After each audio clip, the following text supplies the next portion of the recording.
राजा विश्वामित्र अपनी सेना के साथ एक बार आखेट के लिए निकले थे। वन में घूमते घूमते हुए वे महर्षि वशिष्ठ के आश्रम के समीप पहुंच गए। तो महर्षि ने उनका आतिथ्य किया, स्वागत किया। विश्वामित्र जी ने ये देखा कि और आश्चर्य में पड़ गए कि उनकी पूरी सेना का सत्कार कुटिया में रहने वाले उन तपस्वी ऋषि ने राजोचित भोजन से किया। जब उन्हें पता लगा कि ये सब नंदिनी गाय का परिणाम है, उसके प्रभाव से ही वशिष्ठ जी ये सब कर सके हैं, तो उन्होंने उस गौ माता को मांग लिया, उस गाय को मांगा। उन्होंने कहा कि किसी भी प्रकार से, किसी भी मूल्य पर आप मुझे ये गौ दे दीजिए। किंतु वशिष्ठ जी ने मना कर दिया।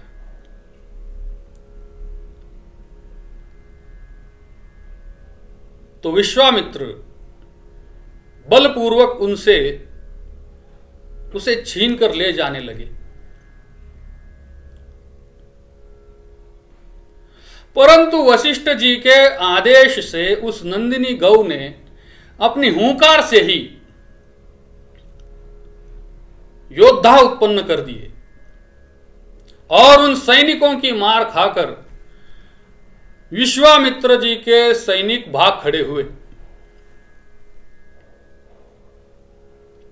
राजा विश्वामित्र के सारे दिव्यास्त्र वशिष्ठ जी के ब्रह्मदंड से टकराकर निस्तेज हो चुके थे।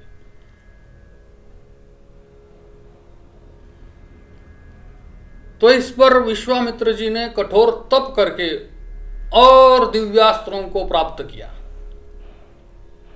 किंतु वशिष्ठ जी के ब्रह्मदंड ने उन्हें भी व्यर्थ कर दिया। अब विश्वामित्र समझ गए कि तपस्वी ब्रह्मर्षि का कोई कुछ नहीं बिगाड़ सकता, तो उन्होंने स्वयं ब्रह्मर्षि होने की ठान ली और तपस्या प्रारंभ कर दी।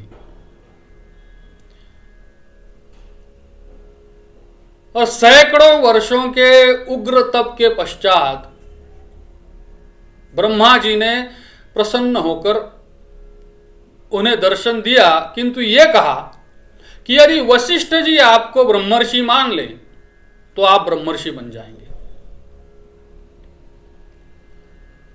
किंतु हुआ ये कि विश्वामित्र जी को उनके लिए वशिष्ठ जी से प्रार्थना करना उन्हें बहुत अपमानजनक लगता था, और संयोगवश जब वशिष्ठ जी मिलते थे तो उन्हें राजर्षि ही कहकर पुकारते थे, तो इससे विश्वामित्र जी का क्रोध और बढ़ जाता था। इस बात पर वे वशिष्ठ जी के बहुत बड़े शत्रु बन गए थे। एक राक्षस को प्रेरित करके उन्होंने वशिष्ठ जी के 100 पुत्र मरवा डाले और स्वयं भी वशिष्ठ को अपमानित करने, उन्हें नीचा दिखाने तथा उन्हें हानि पहुंचाने का अवसर ही ढूंढा करते थे। तो उन्होंने संकल्प किया विश्वामित्र जी ने कि मैं नवीन सृष्टि करके उसका ब्रह्मा बनूंगा।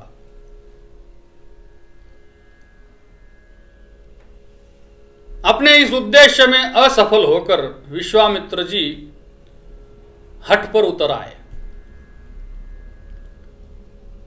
अपने तपोबल से उन्होंने सचमुच नवीन सृष्टि करनी प्रारंभ कर दी।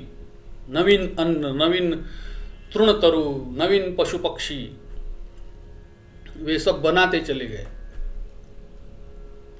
अंत में ब्रह्मा जी ने उन्हें आकर के रोक दिया और उन्हें आश्वासन दिया कि उनके बनाए पदार्थ और प्राणी ब्राह्मी सृष्टि के प्राणियों के समान ही संसार में रहेंगे। कोई उपाय सफल होते न देखकर विश्वामित्र जी ने अंत में वशिष्ठ जी को समाप्त करने का ही निश्चय कर लिया, क्योंकि सम्मुख जाकर के तो वे अनेक बार पराजित हो चुके थे। तो अंत तो गत्वा अस्त्र शस्त्र से सज्जित होकर विश्वामित्र रात्रि में छिपकर वशिष्ठ जी के आश्रम पर पहुंचे। गुप्त रूप से वशिष्ठ का वध उनके अनजान में करना चाहते थे। चांदनी रात थी। कुटी से बाहर वेदी पर महर्षि वशिष्ठ अपनी पत्नी के साथ बैठे हुए थे और अवसर की प्रतीक्षा में विश्वामित्र पास ही वृक्षों की ओट में छिपे रहे। उसी समय अरुंधति जी ने कहा कि कैसी निर्मल ज्योत्सना छलक रही है। वशिष्ठ जी बोले, प्रिय, आज की इस चंद्रिका को देखकर ऐसा लग रहा है कि जैसे विश्वामित्र जी की तपस्या का तेज सारी दिशाओं को आलोकित कर रहा है। विश्वामित्र ने इसे सुना और वे स्तब्ध हो गए। उनके हृदय ने उन्हें धिक्कारा कि अरे, जिसे तू मारने आया है, जिससे दिन रात द्वेष करता है,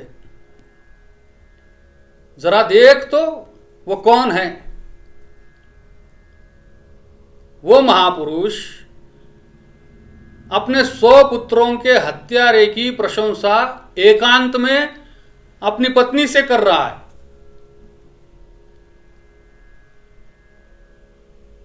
लज्जा का भाव उत्पन्न हुआ, पश्चाताप हुआ। विश्वामित्र ने अपने शरीर के ऊपर जो शस्त्र थे उन्हें फेंक दिया। दौड़ते हुए वशिष्ठ जी के सम्मुख आकर खड़े हुए, भूमि पर नीचे गिरते हैं, साष्टांग दंडवत प्रणाम किया और क्षमा मांगी। द्वेष समाप्त हो चुका था और वशिष्ठ जी की यह सहज क्षमा उस द्वेष पर विजय पा चुकी थी। द्वेष और शस्त्र त्याग कर आज तपस्वी विश्वामित्र जी ब्रह्मर्षि बन चुके थे। महर्षि वशिष्ठ वेदी से उतरकर उन्हें अपने दोनों हाथों से उठाते हुए कहते हैं, उठिए ब्रह्मर्षि, देखो महर्षि वशिष्ठ सब कुछ भूलकर विश्वामित्र जी को ब्रह्मर्षि कहकर के बुलाते हैं।